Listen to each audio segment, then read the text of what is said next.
ბევრი მეუბნება რომ უბრალოდ ჩვენ წინააღმდეგი ვართ იმის რაც ხდება, მაგრამ სამსახური და ოჯახური მდგომარეობა არ გვაძლევს იმის საშუალებას, რომ რუსთაველზე წავიდეთ და იქ დავდგეთ და ძალიან გაგვიხარდა შენ რომ აქ მოხვედი, იმიტომ რომ ეხა შეგვიძლია შენთან მოსვლით დავაფიქსიროთ ჩვენი პოზიცია და მოაქვს სახში გაკეთებული ცხელცხელი, საჭმელები, ღომი, ჭადი და რა ვიცი, მეც აქაური ამუბნის რაღაც იმად გადავიქეცი რუსთაველზე მოთუხთუხე პროტესტის ელჩი ზაჰესში, ასე ვთქვათ და ვისაც მოუნდება რომ თავისი უკმაყოფილება გამოთქვას მიმდინარე პროცესების მიმართ, მოდის ჩემთან და ზრუნვის ჟესტით გამოხატავს უკმაყოფილებას და ეგეც მომწონს, რომ აქ არავინ არ მოდის საჭხუბრად, ანუ რაღაცა აგრესიული შეკრებები არ გვაქვს ხოლმე. რომ მოვედით აქ, დათომ პირველი რაც თქვა, რომ მე ეხა ვერ წავალ სახლში და ვერ დავიძინებ. იმიტომ რომ უკვე იმდენად დავიწყო და ასე ვთქვათ, ეს უსამართლო დაჭერების რკალი იმდენად ჩვენამდე, ჩვენ ოჯახში შემოვიდა უკვე, ხო, რომ არ შეიძლება. ეხა ჩვენ მანამდეც თავისთავად ცხადია ვაპროტესტებდით იმ უკანონო დაკავებებს, ხო, ეს ტყვეები რო ყავთ ციხეში, ამ მიმდინარე აქციების დროს დაკავებულები, მაგრამ მართლა ის შენს მეგობარს, შენს ოჯახის წევრს რო იჭერენ, ეხა ბუნებრივია, რომ ბევრად მეტად განიცდი, ხო, ბუნებრივი არის ეგ. და ვთქვით, რომ არ წავალთ აქედან, ვიდრე ზვიადი არ იქნება გათავისუფლებული. ეს რისკი თავიდანვე გათვლილი გქონდა, რომ მაქსიმუმ 15 დღე შეიძლება ეს ყოფილიყო და მაგაზეც, რა თქმა უნდა, ვიყავით მზად.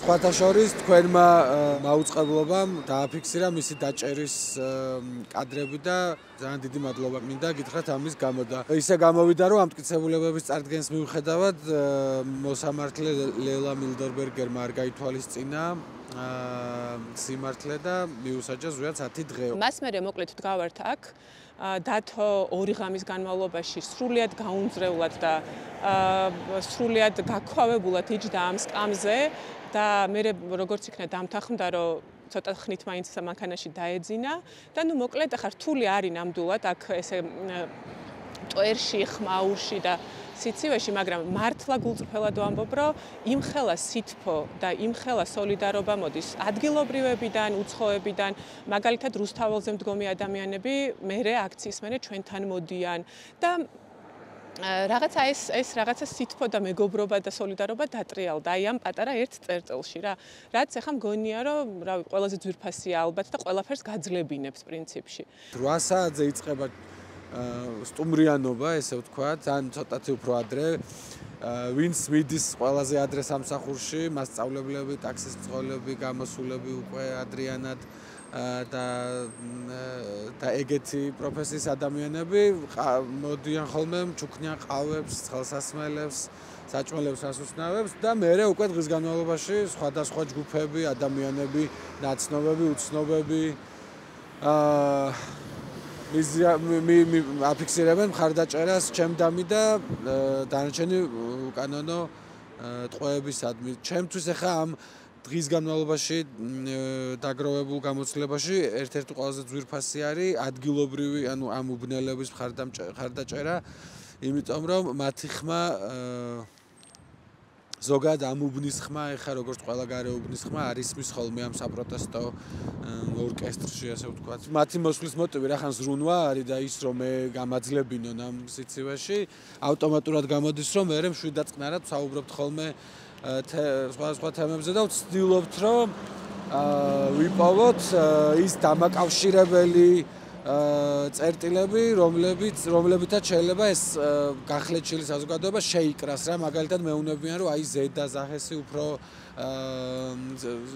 მხარდამჭერი არის ხელისუფლების ქვედა უფრო ოპოზიციურია და მიყვებიან რა აერთიანებს ამ ზედა და ქვედას, რა ყოფს, როგორ ურთიერთობენ ერთმანეთში და სულ მაგ გამოსავლის ძიებაში ვართ, რომ ეს პოლარიზება როგორ შეიძლება ზრუნვის და სიყვარულის სახელით დავამარცხოთ.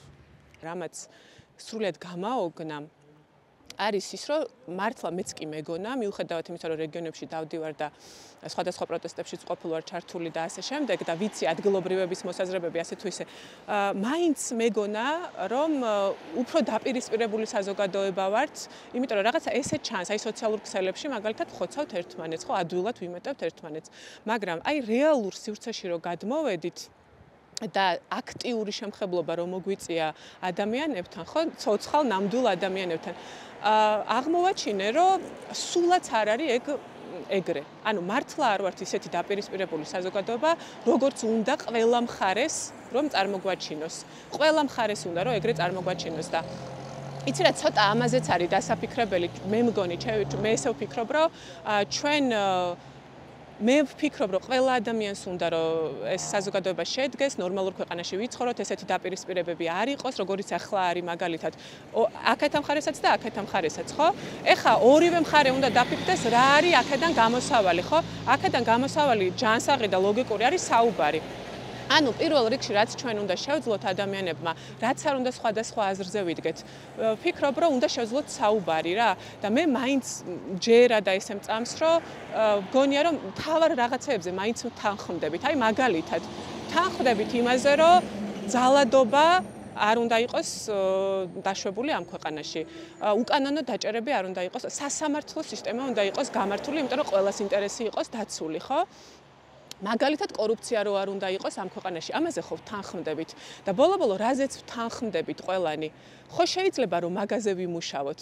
ხო შეიძლება რაზეც შეთანხმებულები ვართ ის გავაძლიეროთ და რაც ვყოფს, ის ასე ვთქვათ, მერე მოვაგვაროთ, როცა გადავრჩებით საერთოდ როგორც ქვეყანა, ხო ესეა. ყველაზე სწორი, ლოგიკური და ადამიანური ჩემი აზრით ეს იქნება რა ამ შემთხვევაში გამოსავალი. სოლიდარობის ეს ფორმა არის თავიდან кайხანი ვერ ხვდებოდი მართალი გითხრა რატო ავირჩიე, მაგრამ მე ბევრჯერ დამისვეს ეკითხვა და იძულებული გავხდი რომ რაღაცა დავფიქრებული ყავი ამ თემაზე და საბოლოო ჯამში დავასკვენი რომ ეს ჩემი ეს ფორმა არის შედეგი იმ მრავალდღიანი მშვიდობიანი ბრძოლებისა, რომელშიც მე ვიყავი ჩართული და რომელიც ჩვენმა საზოგადოებამ რიონის ხეობაში გაიარა, ბალდაში გაიარა, რაჭის ტყეებისთვის ბრძოლაში გაიარა და მათი რახან ყველა ეს ზემოთ ჩამოთვლილი ბრძოლა იყო ეფექტური და რაღაც ხელშესახები პოზიტიური შედეგები მოიტანა, მეც გადავწყვიტე, რომ იგივე ფორმისთვის მიმემართა, უბრალოდ ჯიუტად დამდგარიყავი და მშვიდობიანად გამეპროტესტებინა, რაც ხდებოდა. მე მართალია რაღაცა შედეგზე ორიენტირებული არ არის ეს პროტესტი და არ გამოუშვებენ იმის გამო რომ მე აგზივარ, მაგრამ სამაგიეროდ იმედი მაქვს გააცნობიერებენ, რომ თუ ეს ყველაფერი ესე გაგრძელდა და კიდევ უფრო ამოვარდით კანონიერების და სამართლიანობის ჩარჩოებიდან, ჩვენც ამოვარდებით ჩვენი ყოველდღიური რუტინიდან, მივატოვებთ სამსახურებს, შეიძლება მე აგერ 2 წლის ბავშვი მყავს სახლში დატოვებული და შეიძლება ოჯახებიც კი მივატოვოთ და გადავალთ ისეთი ფორმის პროტესტზე, რომელსაც უბრალოდ რომელთა გამკლავების რესურსიც არათუ ამ ხელისუფლებას, არამედ მე მგონი არც ერთ ძალაუფლებას არ აქვს. ზვიადმა იცის აქ რომ ადვოკატმა გითხრა რომ ზვიად მომთხოვა გადმოეცაო რომ ნერვიულობ ნუდგანან გაცივდებიანო, მაგრამ ჩვენ ისე გამოვიდა უკვე რომ მარტო ზვიადის გამო აღარ ვდგავართ აქ და კიდე ბევრ ამას ვაკეთებთ. უბრალოდ მე სახლში ვიყო და ჩემი უახლოს მეგობარი ციხეში არაფრის გამო ბევრად უფრო შეურაცხყოფელიც იქნებოდა ჩემთვის და უფრო მეტ შფოთს მომიტანდა ვიდრე აქ დგომა რა 22 იანვარს ტოვებს სახესის იზოლატორს. მეც 22-მდე ვარ აქ.